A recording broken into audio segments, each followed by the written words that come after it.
This is a quick little lesson on figuring out the enthalpy of the burning of food. Of course, there's the bell. So we're going to take a look at calorimetry with food.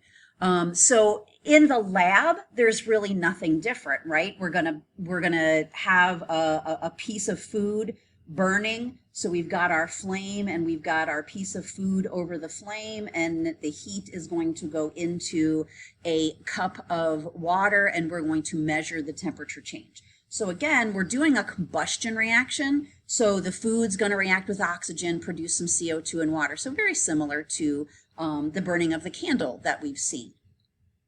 However, to figure out the delta H, you can't do bond energies like we did with the candle because food is composed of many, many different kinds of chemicals.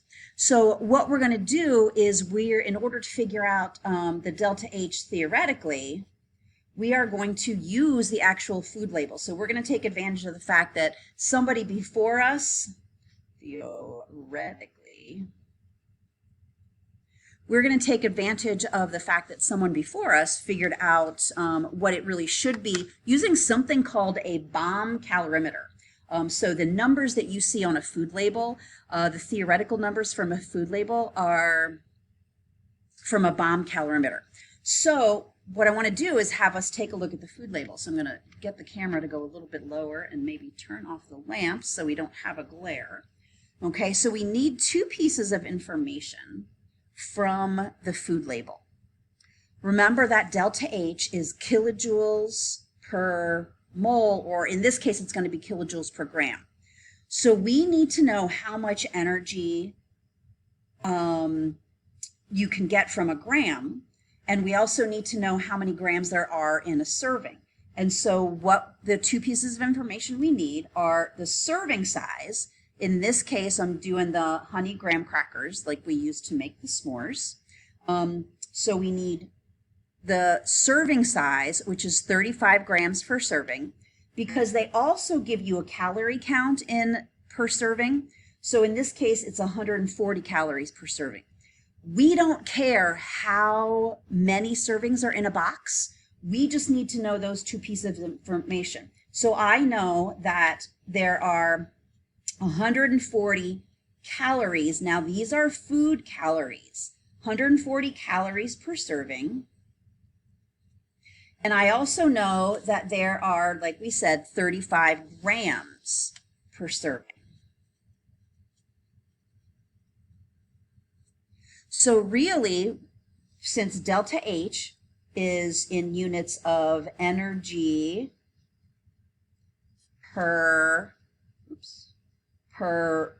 mass or per quantity, I have energy in calories, I have mass in grams. I really just need to divide these two. So for the theoretical delta H, I can say that there's 140 calories. Now remember that these are food calories per 35 grams.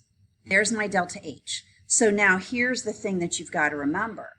One food calorie, so that's a big C. One food calorie is actually 1,000 normal calories. A food calorie is a kilocalorie. Calorie. So one food calorie is 1,000 calories. And if you remember, 1 calorie is 4.184 joules. So those are the ideas you've got to remember. If we're going to figure out delta H, remember that delta H is measured in the lab. We do it in joules per gram. Well, here we have to convert that to calories per gram.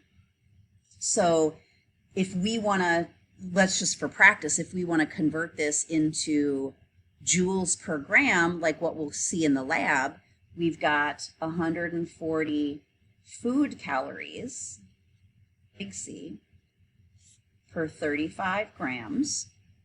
And I know that there's 1,000 calories per 1 big calorie, per kilocalorie essentially.